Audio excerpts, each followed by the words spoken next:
Welcome to 101. I'm Rick Kaplan, and my guest today is Stephanie Cronin. She is the Executive Director of Middlesex 3 Coalition. Good afternoon, Stephanie. Good afternoon, Rick, and thank you for having me here. Oh, it's my pleasure. It's always a pleasure to see you, Stephanie. And it's always a pleasure to work with you. You guys always do a fabulous job with your program. Thank you. Thank you. I know what the Middlesex 3 Coalition does, but I know a lot of our viewers are kind of interested. What does Middlesex 3 Coalition do? Sure. So the Middlesex 3 Coalition, we are a public-private partnership, a regional economic development organization. We were created, I believe, in 2012. We represent 10 municipalities along the Route 3 corridor in Middlesex County, hence the name Middlesex 3. And we have about 150 business members and partners. The easiest way to describe us, I like to say, is we bring our business members and partners and municipalities together to address those business development concerns that are difficult for one community or one company to address on their own. So now, obviously, you're there to help them.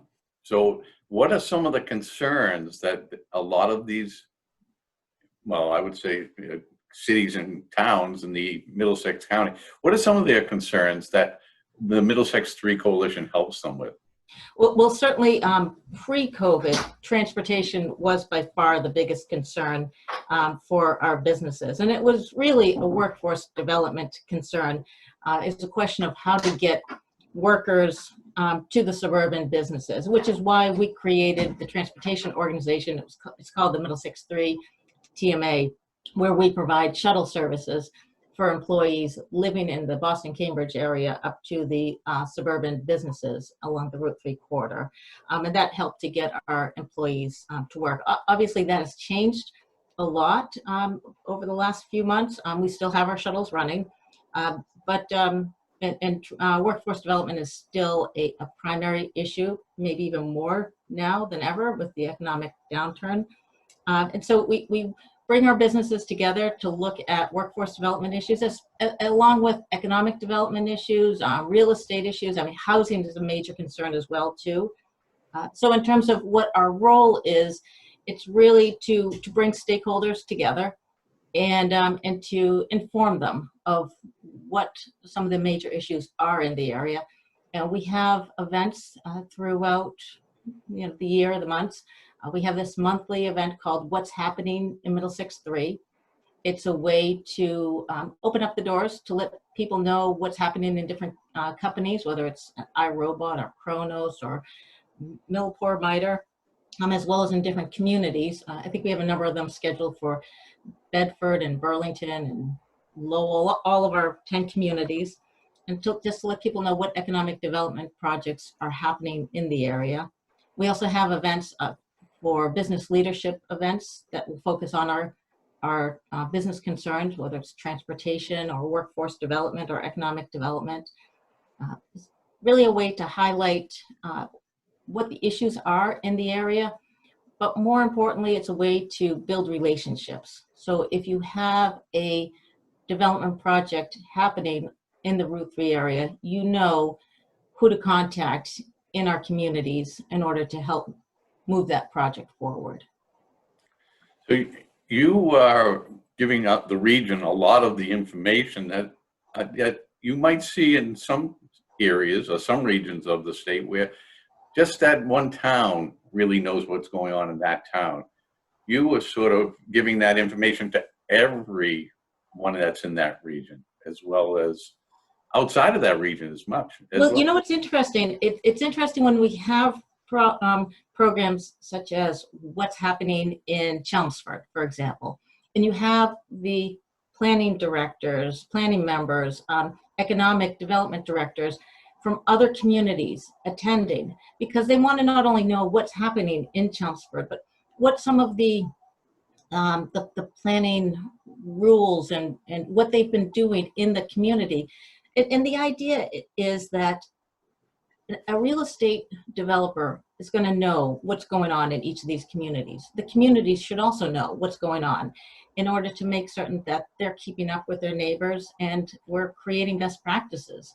that's part of what we do as well too, is we bring our communities together. And we've been doing this a lot during the pandemic, so that we can share best practices among the communities just to make this area stronger. And really, it makes sense that we're all working together to encourage more business development. Yeah, and I know a lot of real estate developers and construction companies that are members of the Middlesex 3 Coalition, because it's been so helpful. If they're doing the work in that area, it helps them reach the communities as well as some of the municipalities and some of the other people in the community that might be able to help them with what their project is all about. Well, and I think, similar to you, it's all about relationship building. And the more you're able to create a relationship and work with the different stakeholders, the more you can have a frank conversation and let people know this is what we're looking to do, and what do I have to do in order to make this happen. And obviously we have more challenges now, but I think we're able to adapt and create webinars and our virtual networking and just different events to continue the conversation.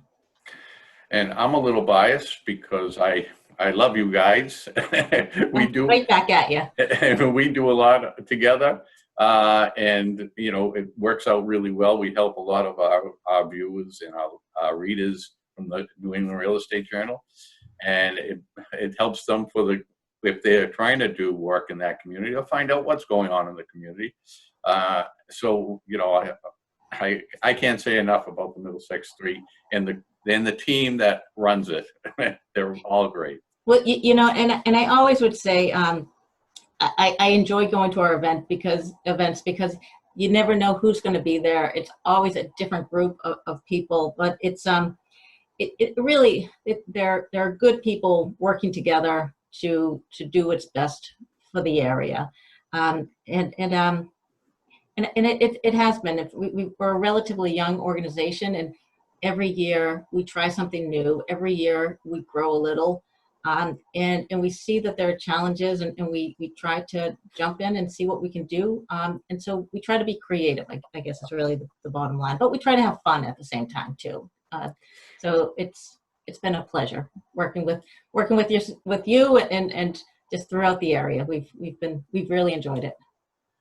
Well, I know it's been helpful to a lot of people. So I know a lot of people appreciate the Middlesex 3 Coalition.